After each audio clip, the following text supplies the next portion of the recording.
Anything after dinner, do you? Yeah, you do? Okay, well, as Bob says, I'm an educational publisher, and don't pity us too much.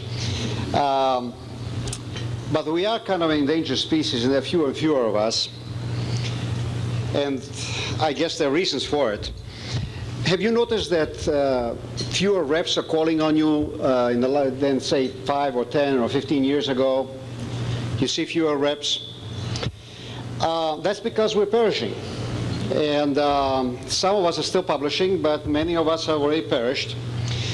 And I'll talk to you about what you are going to be seeing from those of us who will survive and continue to publish rather than perish. And I got to tell you that my experiences about what I know about you are very subjective. I travel all the time, I talk to instructors all the time, but I tend to select those who are more likely to be change-oriented, because as publishers we succeed by publishing something new. And so we tend to lean towards the instructors who are innovative rather than those who are not. And I'm sure everybody in this audience is innovative, otherwise you wouldn't be here. So I hope that you will understand that my sampling is biased, extremely biased, but nevertheless probably very reflective of the truth, because the truth is that everything is changing all the time. For centuries, publishers have prospered by imitating what you do. We canned your lectures and your notes, called them textbooks, and sold them, and we succeeded if we imitated you, never if we tried to be innovative. So our formula for success was to do what you do. But now you have us confused because you no longer behave the way you used to. You used to predictably lecture, but now you do all kinds of things that we are having a hard time following. And also, one of the changes in your behavior is that you're treating the textbook increasingly with disdain, with some disdain, ranging from a whole lot of disdain to some dissimulated disdain. But nevertheless, the students are getting the idea and often don't buy any book at all. Never mind used books, they don't buy any book at all, and that doesn't help us. So what's going on? Well, what's going on is that I need to click. That's what's going on. Come on, there we go. What's going on is that, oh no, I mentioned that already. What's going on is a change in campus environment. And the environment is changing because our society is changing, our culture is changing, and you're behaving in new ways because you're responding to stimuli which are new. And I think that what is new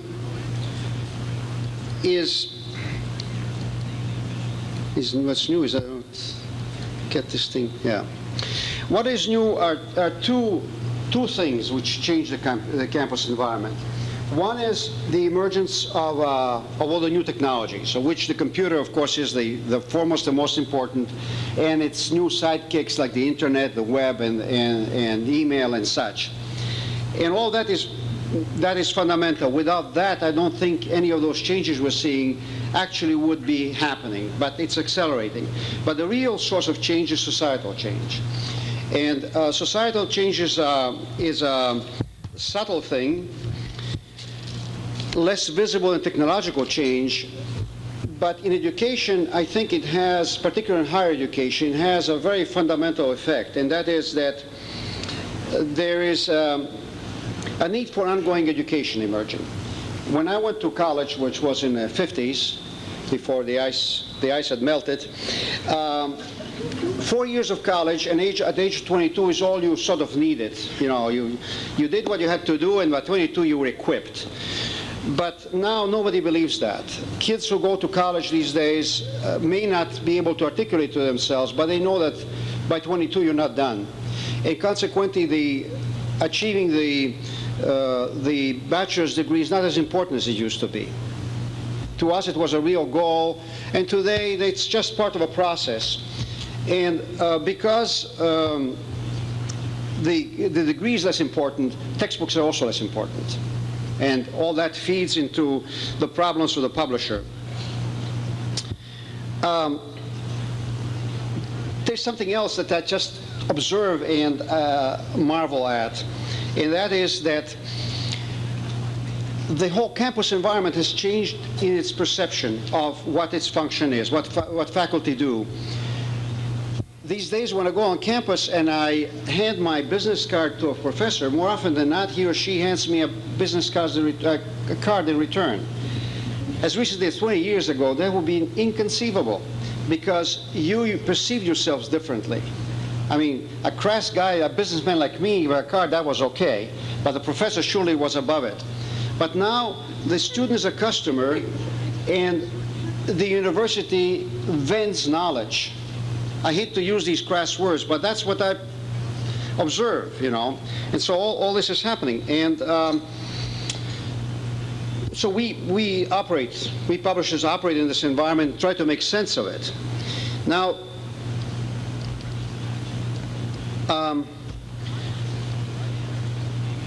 as we try to make sense of it, we observe what the faculty attitudes are and what the students' attitudes are. And I think that the faculty are responding to all these changes in many different ways. One of which is you're much more interested in learning theory. In general, when I talk to professors now, compared to years ago, I hear much more concern about how do students learn. So I think you express much more concern about being better teachers rather than being indifferent to it. And I'm generalizing this, of course. I'm sure that this audience in particular probably has always been interested in teaching. But the faculty at large were generally indifferent to it. Not so anymore. They're much more concerned with it. However, they also have less time. You know, the different pressures on campus. You teach more hours, there's less money, there are fewer resources. And at the same time, you need to learn things you never needed to learn. You need to know about computers, about the media, about this and that. And the other thing, you need to equip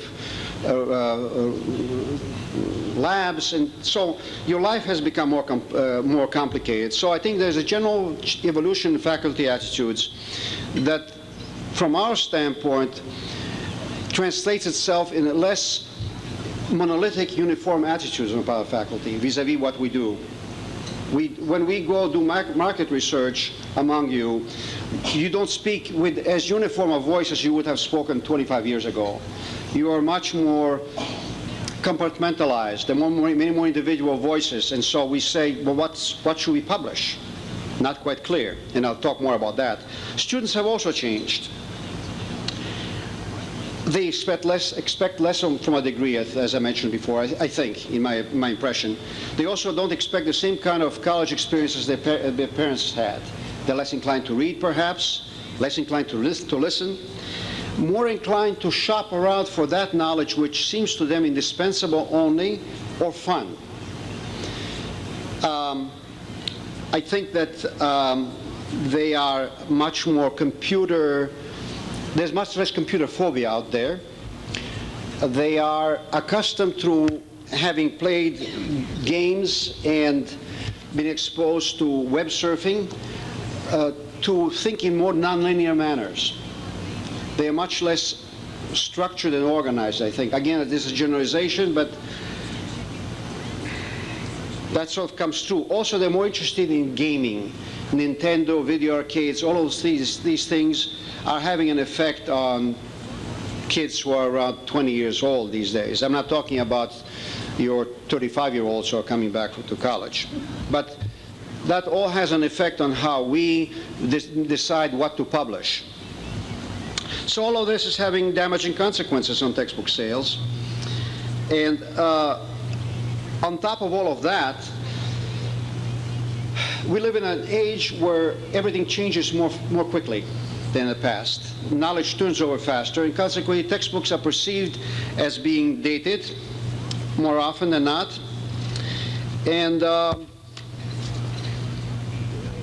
students get the idea.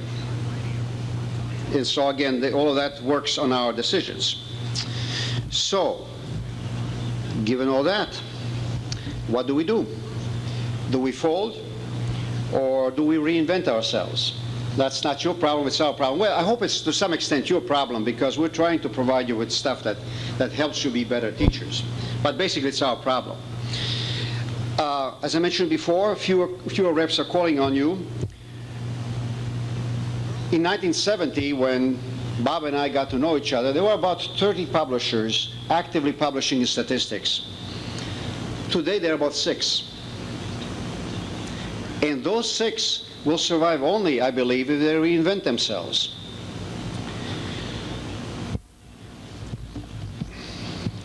Which is something that I, for one, am desperately trying to do.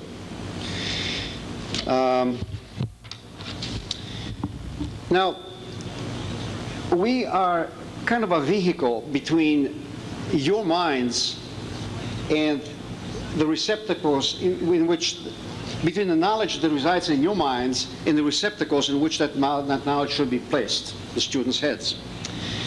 And if we do it efficiently and well, we prosper, and if we are off base, we fail. So I think if we continue to think ourselves as strictly book publishers, which we always have been, we'll fail. If we are capable of adjusting to what you're doing and to detect properly the direction in which you're going, we'll be able to reinvent ourselves and be around to fight another day and serve the needs of the students and your needs. So this all by way of a general overview of how we perceive the present situation. So I'll tell you about things that you're likely to hear from us. I hope it's going to be mostly attractions and not too many distractions, but there'll be distractions because we're learning as we go, and frankly, we don't truly know all the time what is the right thing to do in this environment. Anyway, given my biases, I think we need new media. I think we need to go beyond the book. I don't think the book is going to die in the next 25 years, but I think it's going to have both a declining role in teaching, and also it will metamorphose in something different. It may look like a book. It may be printed on paper with little black words, but it will look differently. And primarily what it will cease to do is just record the wisdom of the past. It will be less of a repository of things to retain and more a vehicle for concepts to learn and attitudes to develop. And by the way, I don't know how to do that in print, and so I, for one, as a publisher, am evolving away from print. And so this is my bias, and I'll be talking more about that. As publishers, we need to now differentiate the different sites in which teaching takes place and the manner in which it is delivered. And we need to understand the locus and the setting and the choice and availability of technology when technology is in play. So I identify these 7 settings in which we go and try to sell something of an educational nature. The conventional classroom, in my way of thinking, is the locus of the textbook still. It's where the traditional lecture is being delivered, and the textbook still is the standby. But events are moving, I think, in new directions. And so, for example, more often than not, and I think the majority of you here, don't have just a conventional classroom, but you have a combination of other circumstances. For example, a conventional classroom plus a lab. In some instances, the lab, in fact, is inside the classroom when you bring in the TI graphing calculator and you cease to be purely lecturers, but cause the students to work. That ceased to be what I would call a conventional classroom, and we no longer have the tools to address what's happening there. Martha Aliaga, in fact, I think, is in fact doing something about precisely that kind of setting. And her book does not look like a textbook. It is an expression of a new reality. When the conventional classroom is complemented by a computer laboratory, not just any old laboratory, but a computer laboratory, then again, our needs are different as publishers. A book per se doesn't serve the need. It's only we have to do something with software, and the software cannot be, as it often is, just an adjunct out in left field. It has to be in some way intelligently integrated, and we don't know how to do that in print. So I don't think that the current print items we deliver to you, in fact, work very well in an environment like that. Then there is something that I call a tech classroom. That's just my parlance. It's a classroom with a whole panoply of modern technology, computer, multimedia, screens, and so on, but only for the instructor. Now, instructors who teach in that kind of environment quite often tell me they don't want a textbook. They want something that will respond to their reality, because their reality ceases to be a pure lecture. It becomes much more interactive. Students are breaking into the stream of discussion with questions, and you don't want to turn them off. And the conversation goes off in this way and that way, but a good teacher brings it back to the mainstream. And a textbook continues in linear ways, and this discussion is nonlinear. And again, we don't know what to do in print to address that environment.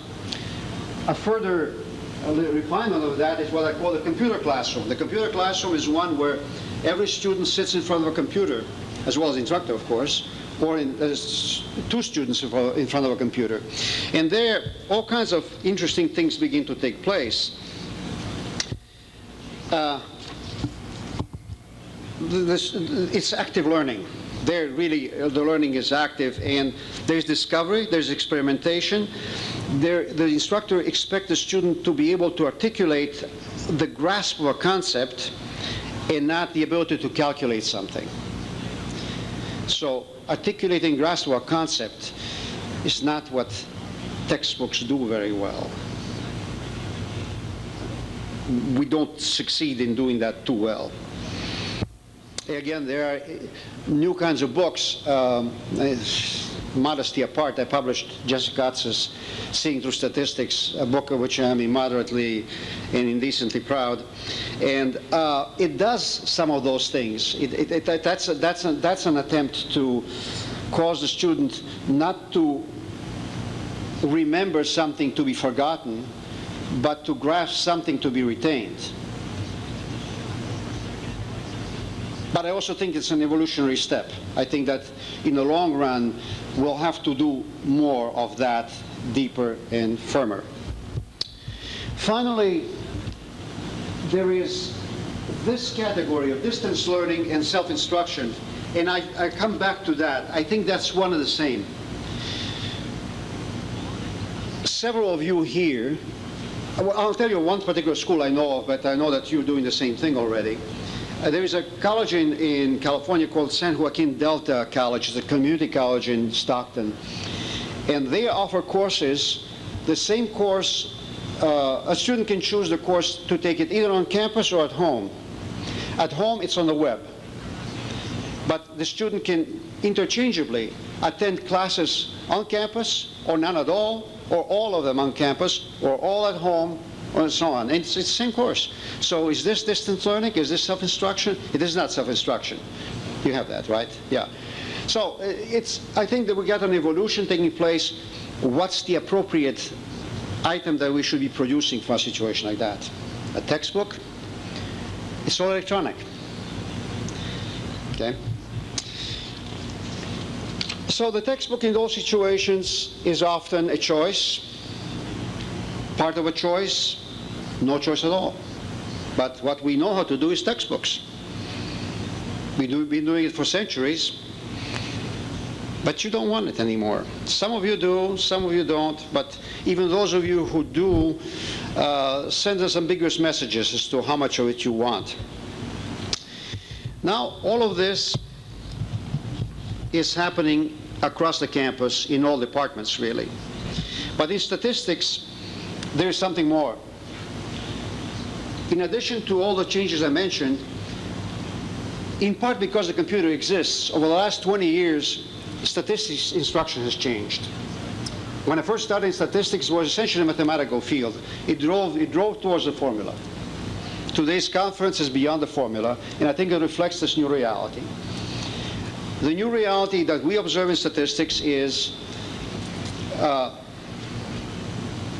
well, it's concepts and data supported by new technology. The new technology is obvious. It's the computer, graphing calculators. Graphing calculators, I think, are a transitional stage to an eventual computerization of the campus. So you got these technologies that allow it, and the emphasis is no longer on a formula, it's on concepts and data. And they're not the same thing. Now the data are wonderful but disturbing to the publisher, because what we know how to do is a textbook that drives to the formula. It's linear. And so everything is ordered, and there are no meandering all over the landscape, no nonlinear anything. But data deal with the messiness of the real world. And there is no telling where a data set will lead you. If you presented with a set of real data, it doesn't say it's descriptive statistics, or it's regression, or it's the binomial distribution. It is. And a student who works his or her way through it will grasp concepts, but not the way we structure our textbooks.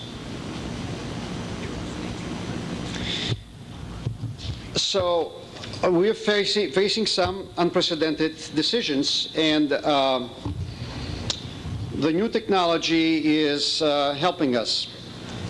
So I think it's our only way of addressing the difficulties we as publishers face, is to think new technologies. I've left book publishing because I felt that I've sort of run out of room to grow, to address what you want. So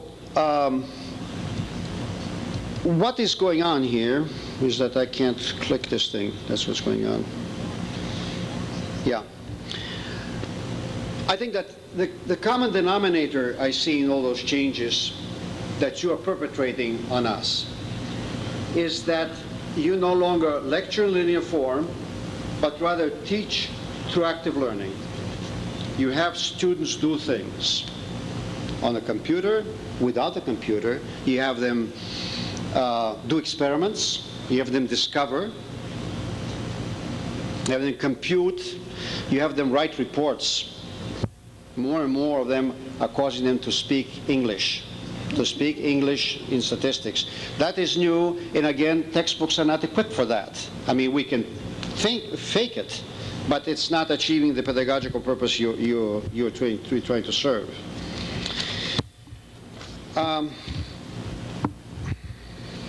So, you no longer stand behind the lectern in an active learning situation, either figuratively or physically. You've joined the student in exploring, discovering, experimenting. The student is called upon to participate and to perhaps deliver a sense of ownership through discovery. It's a radically different way of thinking from what we're used to. And a textbook can't do these things. Even a CD-ROM, I don't think, can do it, because you can't change it, because every student is different, and we need to be flexible. And so I, for one, and I think many other publishers, are coming to the conclusion that the web could be a solution. And so I'll talk to you about what we're doing on the web, because we're doing it out of a conviction. We believe that this is, in fact, what's happening.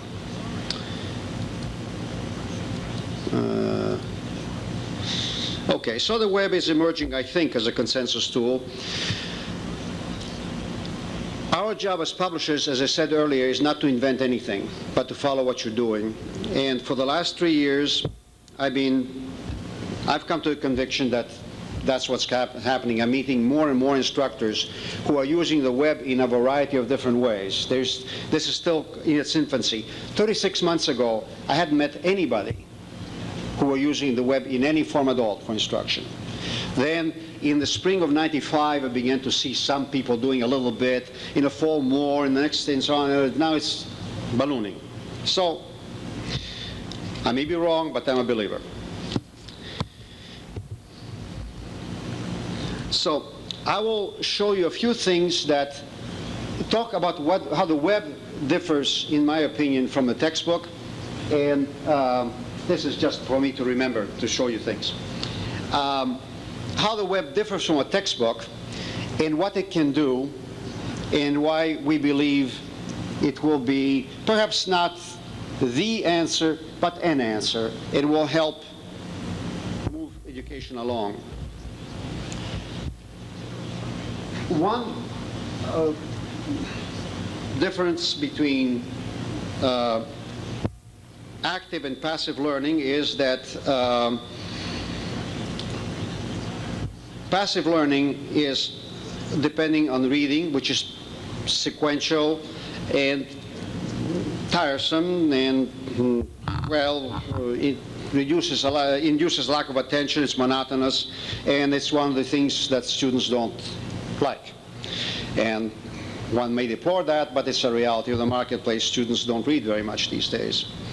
Active learning, on the other hand, engages a person on a personal level, and that is the only thing that stays with us. Certainly all my college experiences that I remember were those where I had to do something, not the things where I had to read, remember, pass a test, and forget it. And I think I'm pretty typical that way. I'd be surprised that most people didn't have a similar experience. So active learning is very important. And one of the most powerful things that the computer can bring, and the web too, is simulations which are interactive, that allow the student to modify variables to have a personal effect on what's going on, and thereby remember, because having to be creative in it. I'll show you an example that is rather simple of the kind of thing that is possible. I'm sure many of you have seen things of that nature. Well, this is a little bit on the corny side. But he's silent. He should not be silent. Well, that's okay. Anyway, he says all of those things. He says, this is Merlin the magician, and what he's talking about is this. Let me show you what he's talking about. This is flipping coins, and now you go through. Let's see. Now, basically, what the simulation does, what the student does here is to flip coins. Come on, flip. There we go. So eventually, all comes sort of down to a normal. You keep flipping. By the time you have 1,000 coin flips, something happens here. That is, you begin to talk about the student is beginning to see the behavior of a concept. Now, a textbook can't do any of that. A textbook can have 3 or 4 pictures, and they show you the end result. Whereas when you simulate like this, and this is a very naive simulation, of course, you begin to see things behaving. Now, you can also do things with that. You can individualize. Again, the process here is to individualize. A student can do it slowly the way I did it now to get, oh, I see what happens. But you can also change the speed. You can, in a second or third iteration, you can do bing. You can do 1,000 flips in a fraction of a second, or you can slow it down and show it gradually. And we can do them, of course, much more sophisticated than this, but we can also do it differently. And actually, I'd like to show you something else. And Jessica, who is a lot more knowledgeable than I am in all things in life, and in this one in particular, will perhaps, could you come up and show what can be done with this one? That's another simulation, but of a different order.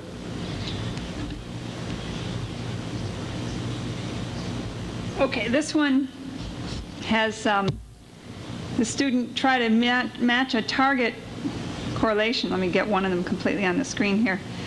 So what they're supposed to do is actually place points on this plot, and you'll notice it says that their goal is to get a correlation of 0.3. They have to draw a scatter plot that has a correlation of 0.3, and they get it right essentially if they're within 0.02 of that target value. And they have to put down at least 20 points. Okay, so I'm going to start trying here. I just click the mouse once and there's a point. Click the mouse again and there's a second point. Of course, notice the correlation? 1.0, of course, with just 2 points.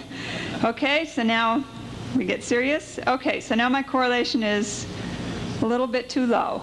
Okay, 0.1595. So now I have to try to get it up a little higher to get a little closer to 0.3. So I remember that the teacher said the closer to a straight line, the higher the correlation. So I'll put something that maybe gets a little higher. Oh, maybe I'll go out here so it looks more like a line. Ah, boy, that went way up. Well, that was a little too high. See, it went up to 0.7. So anyway, you get the point. So you can continue to add points. Oh, still way too high. So let me get something a little further from the line. Well, that really reduced it. So they can see the impact of individual points on the correlation. It's changing it very quickly. Getting a little better there, 0.33. Okay. Oh, now notice, why did that make it so much higher? Because of where I put it farther away. You know, if I put one way up here, I'm really going to increase the correlation, right? So anyway, they can start getting these concepts that if you put points within this point cloud, you're not going to have the major change that you'll have if you stick them way out here, consistent. Let's see, I'm up to 12 points. Let me just speed it up a little. Ooh, that dropped it quite a bit. Oh, I'm getting close.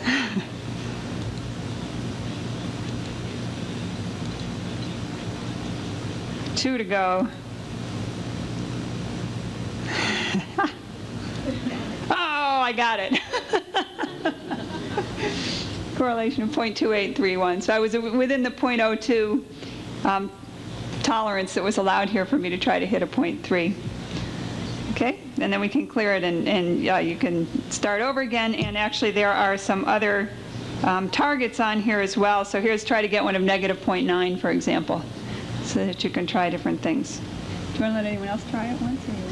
Okay, who wants to try this? Okay. We don't punish. Right. Okay, you want the -0.9 or the +0.3 as your target? Yes. -9. Okay. You guys can all call out advice to her here.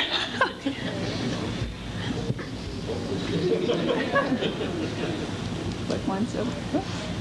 I click. Well, wait. Here, let me just go make sure. Okay, now go ahead. I had to set it up to add points here. Okay. Well, it's moving too much. It's not taken. Left mouse.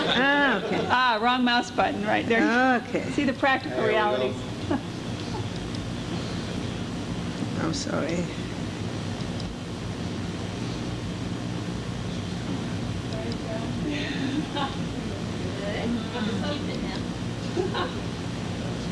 You can see how you can get the whole class cheering. How am I doing? Okay? I still want one too. I want an outlier. I know what you want. She doesn't bite when I tell her we're writing in order. Should I come here? Can I? No, you Gotta stay in the... Okay. Well, I don't see the values I'm getting. Oh, you can't see? No, I'm just looking at the line. I wish if I didn't have those the correlation there? Yeah. How much I have? If you're up to -0.989, you got to bring it down a little. Okay. 9827, bring it down a little more. Up, 9763, a little more, down a little more. Up, 9735. 968. Okay, I didn't know. Stay in the cloud. 23 points. Notice that it allows you to keep adding points until you get it here. Well,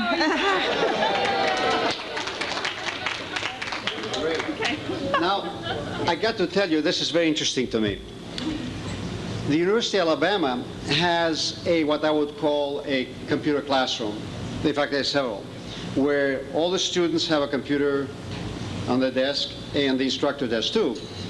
And the way these classrooms are organized is the students are sitting in rows like this. There's a screen, but the instructor's desk is at 90 degrees to both the screen and the students. And so the instructor talks to the student and, does, and they do, and everything was going fine. That's in the first 2 weeks after they had started that lab. And the instructors were satisfied with how things were going. And the students seemed to be learning, and the activities were taking place, and so on. And then one day, the instructor, instead of sitting there, put a student on that chair, and the instructor stood in the back, and all hell broke loose. They behaved like you did. Suddenly, students walk in, hey, no, do this, do that, da, da, da, da. The whole thing became alive, and now the instructors never sit there. They always put a student, and the instructor stands in the back and manipulates it like puppets, just lets things go, then brings it back, moves it along, and so on. So I was very happy to see that you reacted just like the students at the University of Alabama.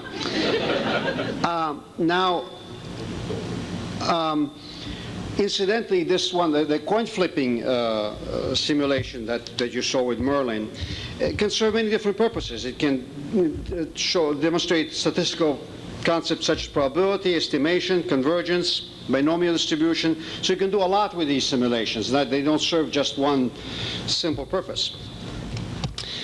Okay, now, so one goal is to induce active as opposed to passive learning through the web. And so we think we can do that. What I'm going to show you next is a very crude model. To be frank, we're developing a web-based statistics course. We being Cybergnostics, I don't want to be advertising ourselves, but Jessica and I are in cahoots to do this. So we're developing a beginning course. And what I'll show you is just a few very crude work-in-progress screens. The final product will look a lot more polished, we hope, and a lot more sophisticated, but some ideas of the kind of things that we think are going to be helpful in the learning of statistical ideas. So individualization of learning, I think, is a very important goal. A book for everybody is a book for nobody. And yet, we're coming increasingly to recognize that every student is different, learning according to personal circumstances, conditions, background, preferences, etc. And we ought to be addressing it, and so we're doing a number of things that we hope serve those goals.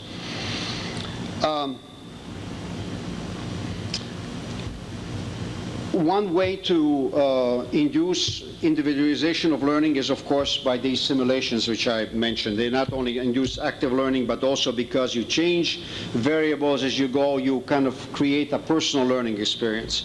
But there are other things as well, and I don't see as well anymore. There we go. We have a unit on categorical data analysis in two-way tables. Now, what we want to do is avoid the need for the student to be flipping pages, that everything be always in front of the student. So, for example,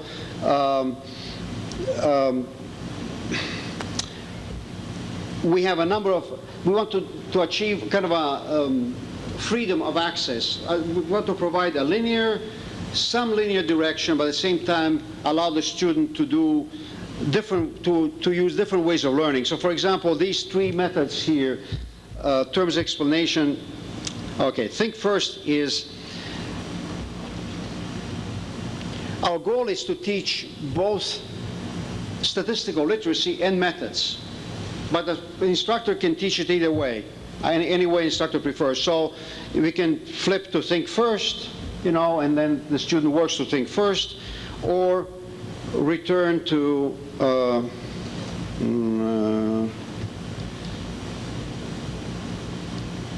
the methods and go, for example, uses in practice, which is the heart of our method, uses real data, and so on. So always have in mind, have in front of the student what the different tools are. For example, if the student runs into a term that's unfamiliar, In a book, you have to flip pages, find definitions, and so on.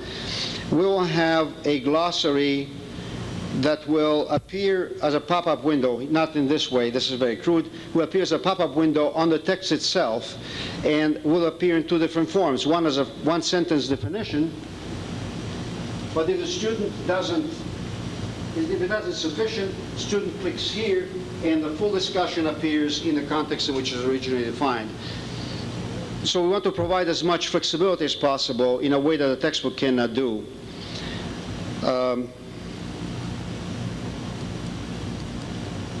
I'm trying to return to where we were here.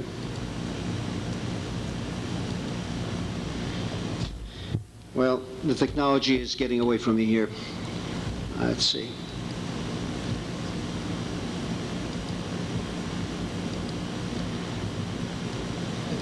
Yeah, I'm sorry. I lost track of. I'm trying to do a technological web-based course, but the technology is more than I know. Okay. So one is we're trying to provide a kind of a non-linear, individualized approach to learning as much as possible in a way a book cannot do. A book is all sequential, but different students learn differently, and we want to make it as quick and easy as possible. And this didn't work very well for me. I'm sorry. We really need a much more developed model to show you that.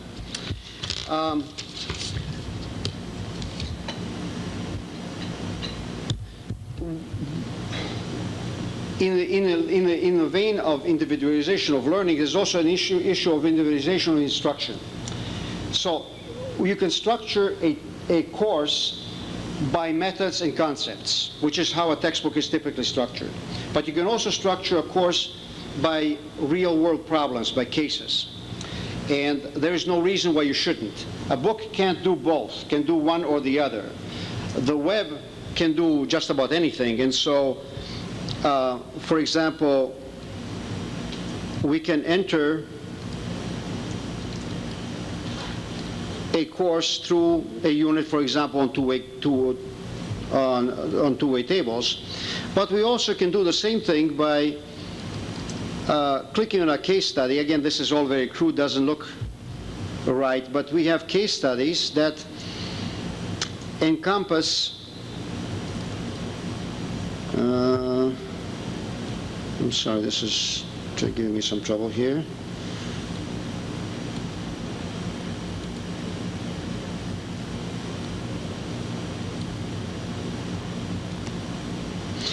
We have case studies which are, this happens to be a case on burglaries and gun control. When a student has learned any number of methods, doesn't mean that he or she knows how to apply them to a real-world situation. Real-world situation is never neatly a regression case or a binomial distribution.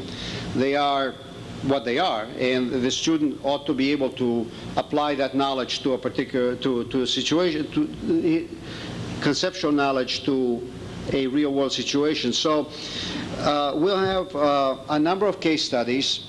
This particular one is just a beginning of what we're doing. It happens to be the city of Kennesaw, Georgia, passed an ordinance requiring every citizen to own a gun on the theory that that will prevent crime. And they have gathered data. The FBI has gathered data, and so we have the data here. I'm giving you the stories, what I just told you. I want the student to study that, to think about what's the appropriate way of analyzing that. These are the FBI data here. Well, the police chief in Kennesaw claims, from looking at those data, that they've been justified in passing that ordinance, that in fact it has reduced crime. Well, we say, okay, student, tell us, is that so? So we are asking here, this practice now here gets the student to articulate what's appropriate hypothesis here. What are we studying? And describe the data. And begin to think. Now the student has to think about hypothesis testing, has to describe data, and so on. The student has to get back to what he or she learned on the concepts, and begin to integrate it. And all the way through in the cases, we are guiding their thinking without telling them what to think, just how to think.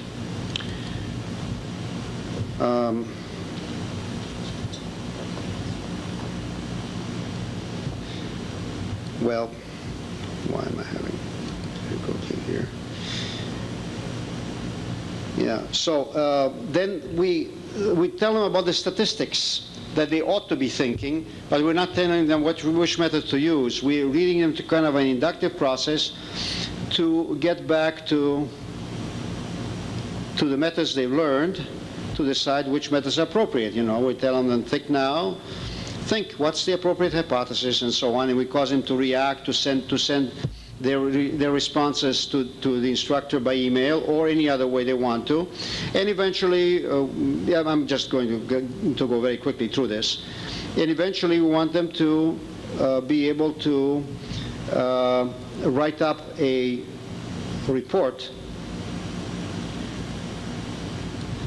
with conclusions and a discussion of the case to indicate that they actually understood. Now, the extended assignments here are like sophisticated exercises. The projects are things assignments that require students to actually gather data. In this particular case, it's interesting because the city of Morton Grove in Illinois passed just about the opposite ordinance. It prohibits the use of guns on the theory that it will reduce crimes. And so we asked the student to go to this data set here, which contains the data from Morton Grove, and analyze the data from Kennesaw and from Morton Grove, and state their understanding of the issues, the questions, and what the appropriate method of analysis ought to be. Now, all of this is still pretty crude, but you get the idea of what we're trying to achieve here. A textbook can't do that. It can't combine the methods, the concepts, and this kind of interactive practice where the student is caused to show initiative in understanding of what is going on. Another important aspect is self-tests, and I won't go because we're spending time here, so I'll go quicker. We have self-tests because it is very important that students be able to assess themselves, how they're doing, and we're doing them in a way that the computer can give immediate feedback to the student as to how, so the student can prepare for a midterm or a final or some test and grade him or herself on the spot by computer. And I'll move on to say that the other thing that's been a problem with textbooks all along, in particular at a time when things are changing very rapidly, is the frequency of revision. There are two problems with textbooks. One is you can't revise them very often for economic reasons, so you wait 3 or 4 years, and by that time the book is essentially 5 years old by the time it comes to the new edition or the first edition. And the other one is you can't change anything in it. If you want to update it, you can't. But on the web, you can pull out things, plug in things, revise every 5 minutes. You probably don't want to revise your course every 5 minutes, but you can. So there's tremendous flexibility, and we live at a time of very rapid change, and we think that it's very important to give you, the faculty, the tool with which you can update your course any way you want to, customize it infinitely. The web also allows you to import analytical tools such as Minitab or Excel. It also allows the building in of an analytical tool that will be sort of part of the course itself. And so we plan, by the way, to have what we would call an invisible calculator, which is this WebStat calculator, which we're developing at this point. And I'll give you a very brief demonstration of, it has many, many different capabilities, but just to give an idea what the kind of things it does. I'm importing Fisher's iris data. It's pretty famous, I understand it's a pretty famous data set of iris bulbs. And so just by a click, I got a full data set here of 4 different kinds of iris bulbs.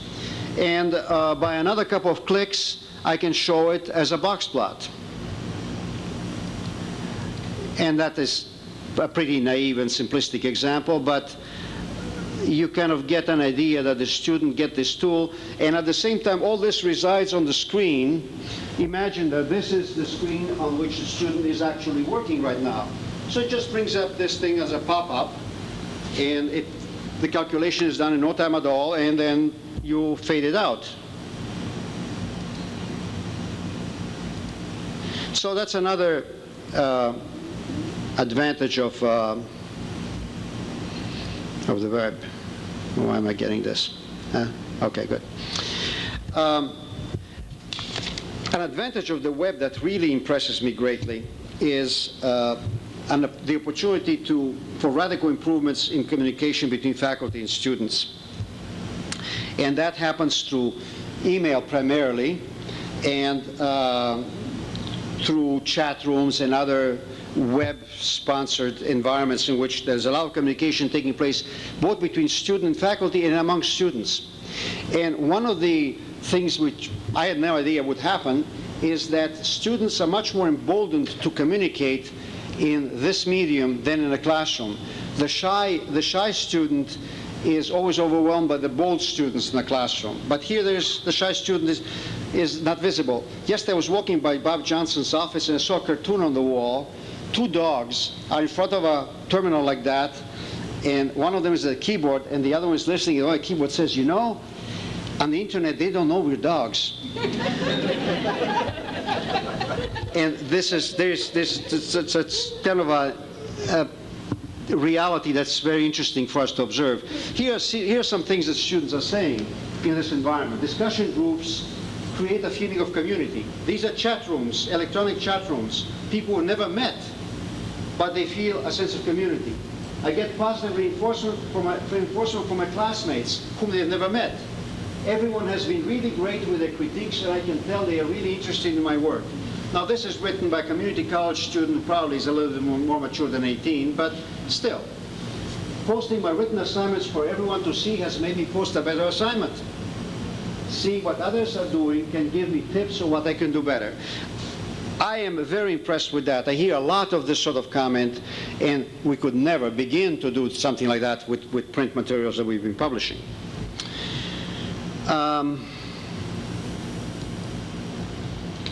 Well, then there is this business where the web, again, I think was going to create something new, and that is that the regular classes and distance learning classes, I think, are going to blend into something new. Distance learning, I think, will disappear, and it will become obsolete and unnecessary. But the campus will become, in some instances, real, in some instances, virtual. And I have no idea what that will look like, but it is already happening as we speak. And I'm not about to define what's going to happen. I'm just noticing that it's happening. So here are some comments from distance learning from these hybrid distance virtual classes as compared to real classes. What better way to learn about computers than to use them in submitting homework by email and having class discussion via the chat room on the internet? Never thought this would happen. Apparently, big advantage. Students are very happy about this. I live an hour from campus. I also have a family and job responsibilities that make commuting weekly to campus quite consuming. The flexibility is the key to making this internet class so appealing. That's a social reality. Most people are, in fact, in some form of continuing education. Most of us continue to take courses for the rest of our lives. We want to continue to be employed or alive or functioning. And this is all addressing these realities of modern life in America. So all of this is possible by internet, and I don't know what this all means. Is this regular, traditional education? Is this new? What? Something's happening, and we publishers must address it, and we're fumbling into the future. Now, all of this is sort of student-oriented stuff, but in the meantime, you, the instructors, are under new burdens because of all of that. The activity-oriented classroom, I think, places new demands on you. particularly when it is computer-driven or in a web environment, because now you can't come in with a lecture that's been prepared, it is linear and unchallengeable.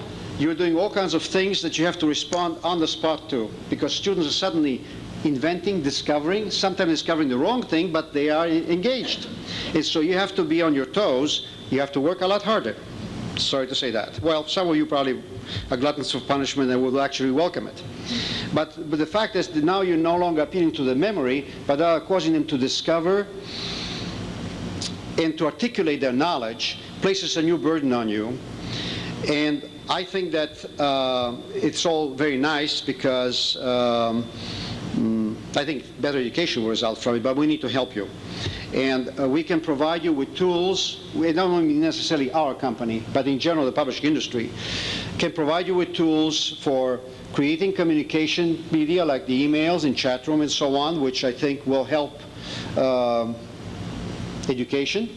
And we can also provide you with classroom management tools, things that will organize the classroom for you electronically much easier and will allow you to monitor a student's progress and performance on an individual basis a lot easier.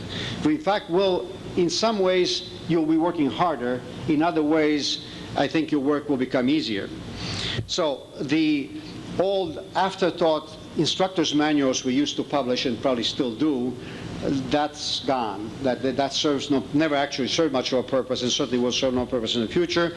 We'll have to deliver to you complete, integrated courses where the instructor's part is the flip side of the student's part. It's like one coin and the head and tails, and we have to put as much thought into helping you instruct and manage as helping the student learn and retain. And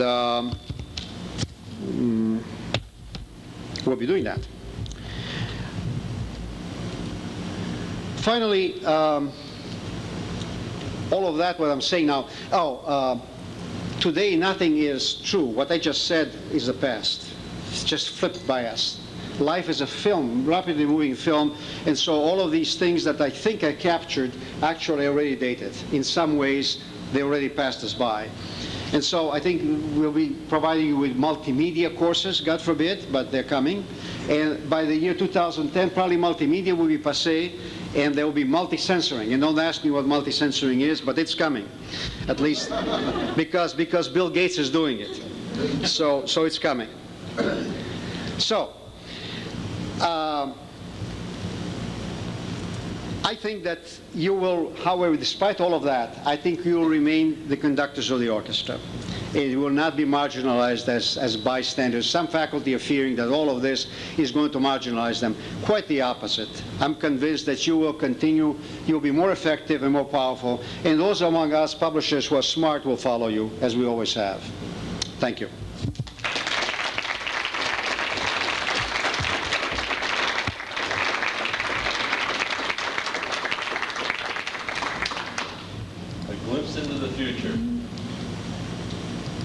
Talked several different times with Alex about these kinds of materials.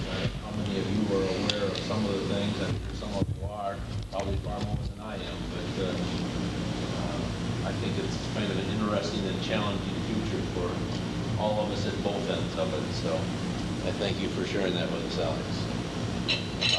In terms of business, I understand that I think it was Kate from Prentice Hall left about 5 books or so over there on the farthest table. If any of you would like one of them, feel free on the way out. Tomorrow morning, we start with our continental breakfast, and from that we go straight to small sessions. All the small sessions tomorrow morning are in Building 11.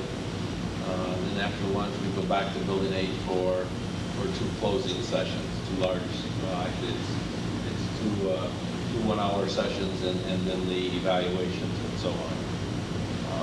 Martha, how about you? Just wanted to thank you for inviting me.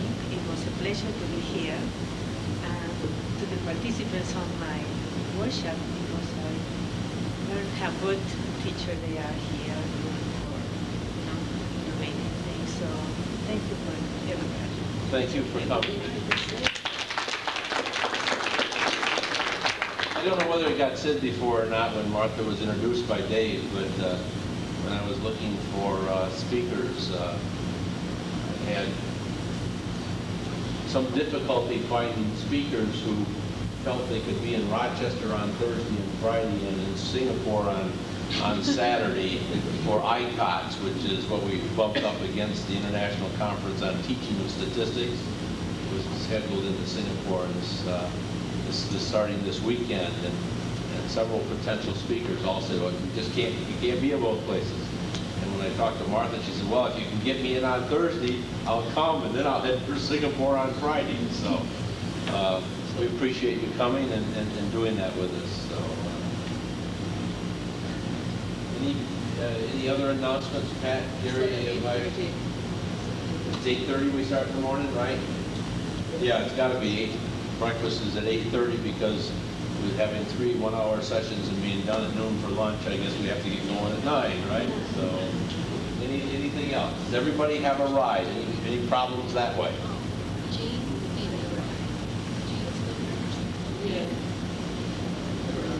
Where are you headed to? Anybody headed for the courtyard? I think I talked to somebody earlier with the courtyard. Okay, so maybe we can catch a ride. Anybody else? We all set? Well, thank you. We'll see you in the morning.